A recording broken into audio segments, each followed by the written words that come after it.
Betty, I'm Stacey with Stacey's Organizing and Decorating for Life. I'm here to help you organize your thoughts and decorate your perspectives. So today our topic is going to be about, it's not all about me, but it is. Wait, what? So if you like that little quirky topic is the topic for today, then please hit the like and subscribe button below, and then follow through. You can see what is about us and what is not about us, what's our business and what's not our business. So please continue to watch. But first I have to remind you, as always, before we get started, that I'm not a doctor, psychologist, psychiatrist, scientist, any of those things, but I like those things. And I definitely study up on those things because I do believe that the mind, body, and soul are all divinely connected and that everything is directed through that. What I am, though, is I am a life coach. And I have a web page called StaceyForLife.com. And on this web page, I write a monthly blog, and I invite you to check that out. But also there's a description of the services that I provide as a life coach, dealing with addiction, codependency, and grief. I'll introduce you in a minute. Hold on. But not exclusively to those things, because underneath those things lies a desire for healing and healthy relationships, as well as development of spiritual and soul consciousness. So I'll explain to everybody that I'm not a head doctor. I am a soul person who tries to help you dig that stuff up off of your soul that's holding you back from the highest and best good, your highest and best good. So that when we go within, we feel comfortable in our own skin. So if you or anyone you know need help in any of those areas, you can always reach me at staceyrenee@gmail.com. I'm on most social platforms as Stacey Renee. I actually switched to Stacey_Renee for Life on Instagram.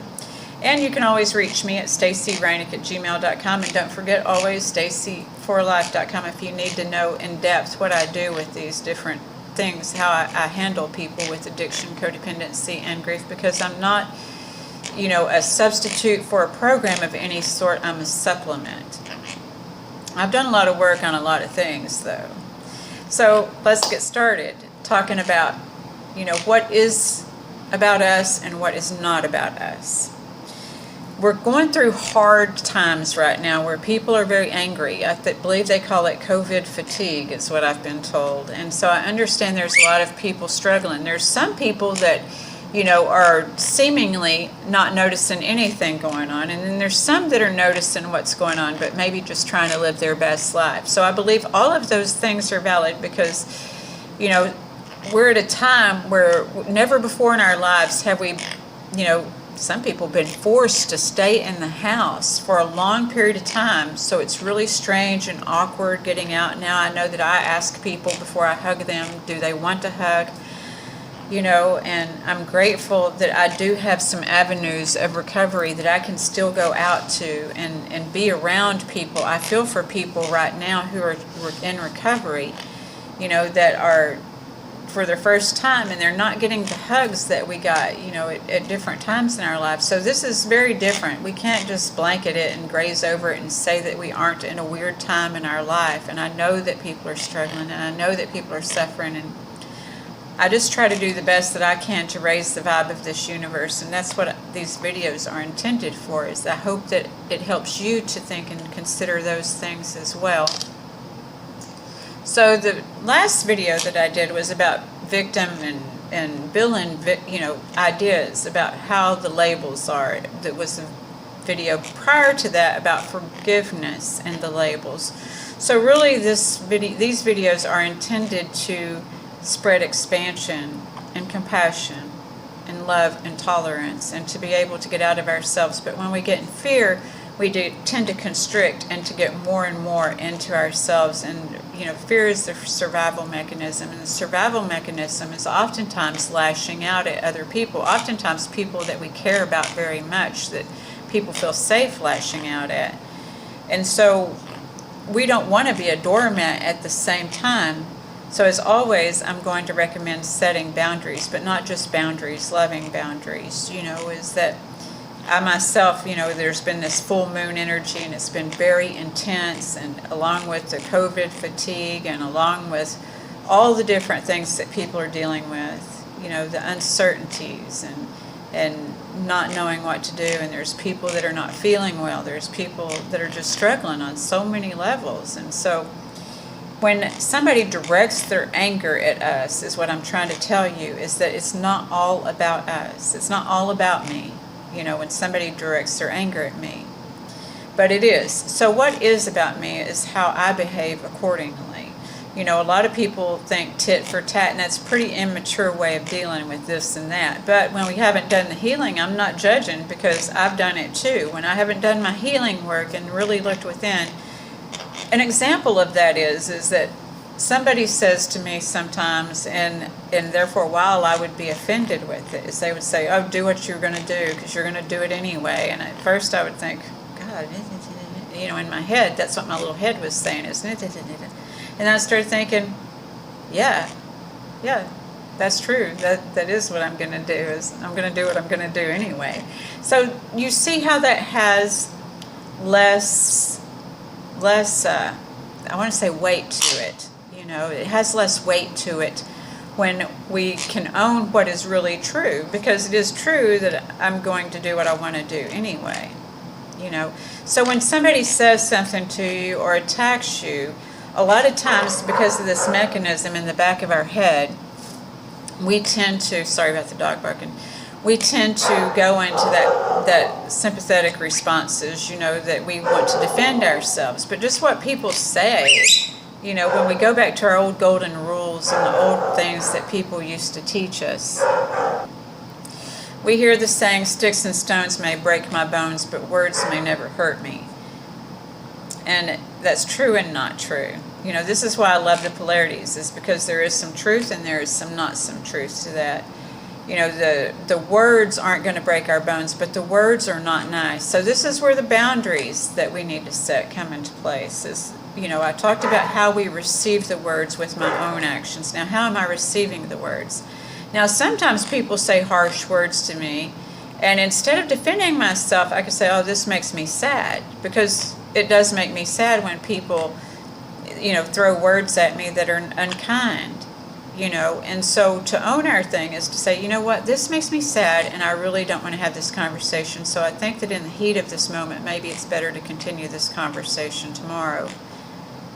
What's sad is, and happens oftentimes, are two angry people get bunched against each other, and this person may be angry about something else, and this person may be angry about something else, and then it's going to be hard to find some rationality to any of that. But if one person, that's what these videos are intended to help, is one person, if you can understand and think about that for a minute, have that pause, so that you can respond rather than react. The healing work, we have response. We have observation. So first we observe, what am I thinking or feeling here when we feel attacked, or am I indeed being attacked? Sometimes you are not, like if it's something that you really do, and you can say, oh yeah, and I could have done that better, and maybe you've apologized for something. Once is enough to apologize, and you can say to somebody, if they keep bringing something up, is I'm really sorry that still hurts you, and just leave it at that. So there's my business, God's business, and somebody else's business. Now, if you've been nice, if you've been kind, how somebody receives you or thinks of you, and this is where the passive aggressiveness may come in. If they may not receive you so well, as you may not be doing anything, but they're still having this little thing that's hurting them underneath. It's a hurt person who is usually doing the passive aggressive. I know I've been passive aggressive and been called on it in my past too, and I'm thankful that one of the people that called me on that was a catalyst for my life, because had they not called me on my passive aggressiveness, I wouldn't have known I was passive aggressive, and I wouldn't have known what passive aggressive was. So instead of being defensive, it's being able to really take a look at ourselves. Oftentimes we may state ourselves or our feelings to somebody, and they may not receive them very well. Because I'm not saying that each time you do this, and this is where you set the boundary with yourself and what's your business, is that you don't have to subject yourself to somebody being hateful to you. Is that, get yourself out of the way. Get yourself to where you're not receiving that negative energy. For some of us who love the moon, we, release that negative energy under the moon. There's a way to release it. The thing about anger is that oftentimes there's a transference of anger. when we go within and get comfortable in our own skin, we realize we don't have to receive or transfer that anger anymore. When somebody throws anger at us, we don't have to accept it. It's not going to make us feel good. I'm not saying that you say, oh, I don't accept your anger. I'm not even saying that it's flowery and colorful and blissful.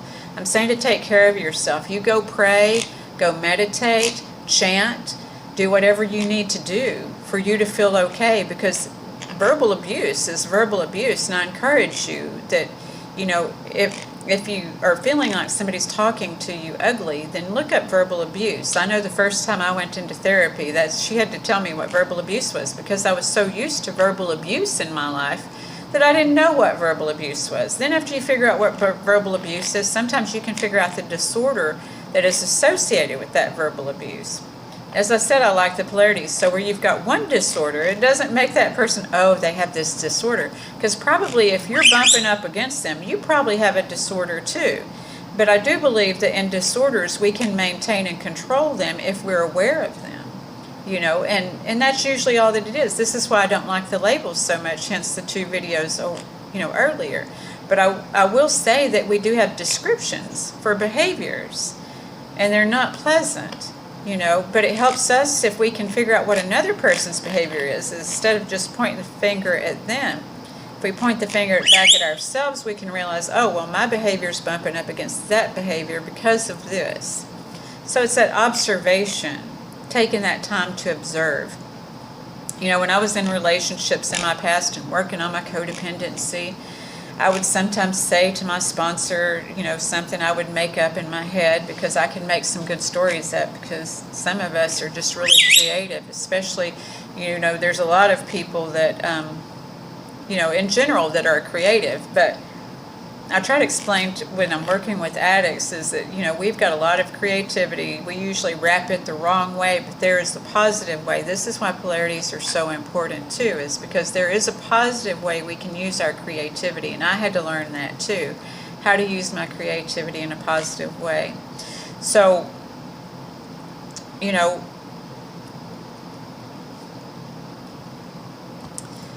I remembered where I was going with that.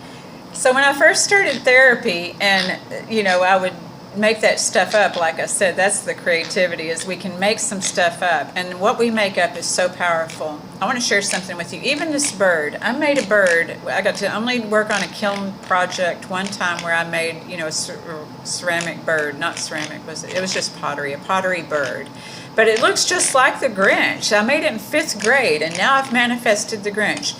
And that's being said is the reason I'm saying that is because that the things we think about, we bring about. So it's very important when we catch ourselves in passive aggressive, because I too have had somebody be passive aggressive with me and be all pissy, and then I want to go be pissy back. And so I had to make up another story to that with my creativity, and that's all that's being said there. And so when I, would go to my sponsors or what have you, and I would make these things up because I always expected things to be bad. And so I would have these scenarios made up in my head about, well, what if this happens? What if that happens? I've shared that before. But I got called on making stuff up. And then sometimes I would call my sponsors up and I would tell them the scenarios that I had made up, or even sometimes factual stuff. And I would be being a victim, and I would be upset and all of this, and sometimes they would say, Stacey, you don't know that, when I was making stuff up. But when I was being upset about something and really digging into it, and then, maybe one little thing happened, what they call a trigger, and then I would expand upon it. And then they would say, about this other person, they would say, Stacey, that's not your business. And I'd be thinking, what? I'm in a relationship with this person. What they do is my business. But I had to learn. So when I tell y'all what's my business, God's business, and somebody else's business, that some things are just not my business. And, we can entertain what's not our business. We can look for evidence. And that's the thing. I think I'm going to end pretty close to this, is that we oftentimes look for evidence of our low self-worth. When we're looking for evidence that somebody else's business or that somebody's doing something and we think that this is normal, it's not. That's not healthy. So admitting to ourselves maybe we don't have a healthy relationship if we are doing that. If we think that our partners are doing stuff, we're making stuff up, maybe we don't have a healthy relationship. And if we don't, then the right thing to do, the healthy thing to do would be to see what we need to do to have a healthy relationship. Sometimes we need outside help, because really, when I was thinking a lot of those things, it was the insecurity in me. And that's what really I had to face when they said it's not your business. I had to face that, oh, Stacey, you're insecure. I had to learn, Stacey, is this valid? Is it valid insecurity here? Or are you just indeed making shit up? So when I say it's not all about you, but it is, I'm saying that we are empowered by what we own for ourselves, our observations of ourselves, and then how we respond. That is what is about us. But what's not about us is how somebody is behaving towards us or responding, towards us because when we get grown, I did a quote earlier this week, and when we get grown, we are responsible for nurturing ourselves. We are not, nobody else outside of us is responsible to nurture ourselves as adults. So it's just an epiphany that we come up with that, because we think, I'm not saying to support, because it's nice when you're in a partnership to have support. You may or may not have that. And that, if you don't, I guess that's not healthy unless you're okay with it, you're cool with it, and, then it's nobody else's business. But if you're not okay with it, then, But nurturing is somebody deciding what you need before you say it. That's bullshit. Is that what is your business is to be able to speak your truth. And first off, we have to learn our truth, right? And that's where the healing comes in, because oftentimes we don't even know what to speak, especially when we don't come from a healthy background and we don't know what healthy would look like, So being open to learning, being open, period, during these times to thinking maybe what another person is going through. That's not meaning to be their doormat. It's meaning to walk away and to be able to pray for compassion and empathy, for this person. What I like to say, another one of the quotes, sometimes I get on a roll. I'll be talking and working with people and I come up with stuff, and it's not me coming up with stuff. It's, this divineness speaking through me, because I always ask to receive before I work with people. Before, I used to go in people's houses, and I still go in people's houses, but before I go into their houses and work, I always ask, how can I serve this person? God, the universe, my higher, consciousness. How can divine intelligence, cosmic consciousness, all this good stuff. I always ask, how can I serve this person? So when I'm working with people, I ask, how can I serve this person? And just the other day I was talking with somebody, and I was like, I really hope that I get to help people feel comfortable in their own skin. Because really, I wrote it down because I can't remember this shit.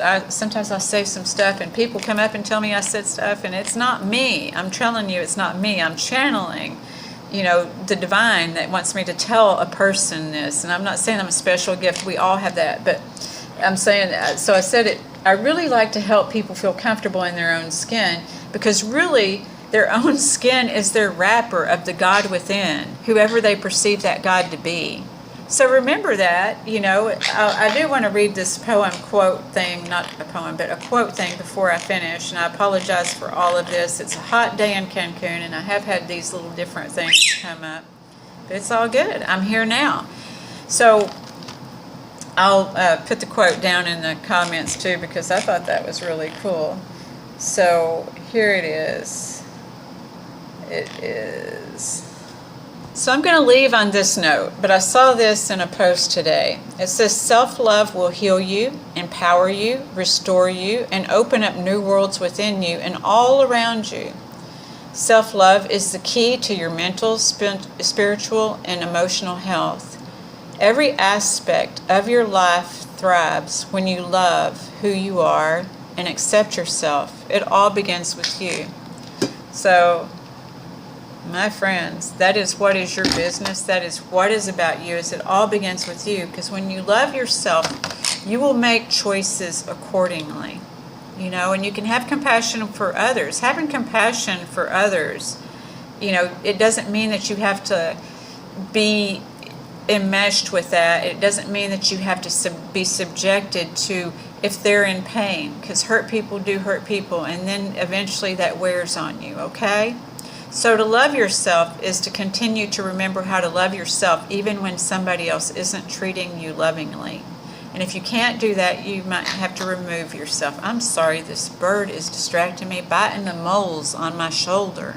So it's time to go, y'all. But I thank you very much for your time today, as always. And if you're new, you know, I'm just learning. I used to try to do these videos perfectly and to sound good, but now it's just like, oh, COVID wears on me too, you know, and I'm just doing the best that I can, and so are you. So give yourself a break, okay?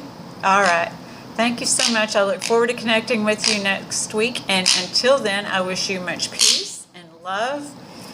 And just thanks again. Remember, you can reach out to me at staceyrenee@gmail.com. I'll offer you 30 minutes of my time for free. I can't fix you. Nobody can fix you but yourself. You know, that's your self-love. But I can certainly help you organize your thoughts and decorate your perspectives for that period of time. Okay? All right. Again, that's staceyrenee@gmail. I'll see you again next week. Thank you so much. Bye.